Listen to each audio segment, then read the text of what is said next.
Bonjour chère maman. Aujourd'hui, nous allons répondre à une question qui revient très souvent. Quelles sont les différentes formes de toux de l'enfant et comment les soigner? Tout d'abord, la toux c'est un signe, c'est pas une maladie. C'est un réflexe naturel et indispensable de défense de l'organisme qui sert à éliminer les sécrétions qui encombrent les voies respiratoires. Un enfant en bonne santé fait en général 7 à 10 épisodes par an d'infection respiratoire associée à une toux. Dans la majorité des cas, la toux disparaît spontanément dans un délai de 10 à 14 jours. On distingue les formes aiguës qui durent de quelques jours à 3 semaines et qui sont souvent d'origine virale, une rhinopharyngite, laryngite, une bronchiolite, et les formes chroniques qui durent plus de 4 semaines, l'asthme de l'enfant dans 60% des cas, le reflux gastro-œsophagien, les infections de type tuberculose, mycoplasme ou coqueluche, comme les toux d'origine psychologique.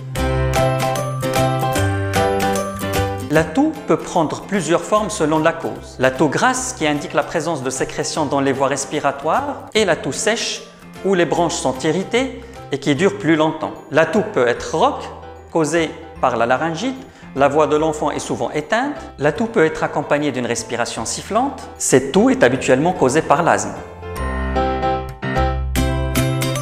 Consultez votre pédiatre si votre enfant fait des toux qui persistent durant plus de 10 jours, qu'il tousse tellement qu'il s'essouffle ou qu'il vomit, s'il a de la fièvre depuis plus de 48 heures, s'il a une respiration sifflante, s'il perd du poids, fait des toux associées à des douleurs de la poitrine ou au niveau des côtes, s'il a une toux soudaine ou semble avoir inhalé un objet dans les voies respiratoires, s'il crache du sang en toussant, ou il a une pâleur ou des lèvres bleues, s'il a mal à respirer ou respire plus rapidement que d'habitude.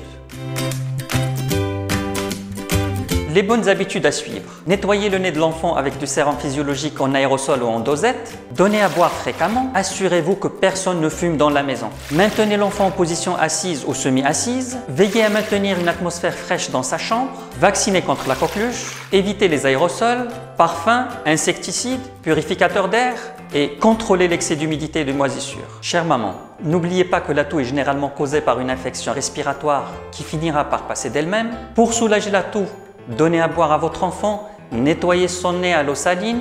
Si votre enfant présente les signes de gravité suscités, consultez son pédiatre. J'espère que ces conseils vous seront utiles. Je vous donne rendez-vous dans une prochaine vidéo sur notre page Le Coin des Mamans by Nan Opti Pro 3 pour répondre à vos nouvelles questions.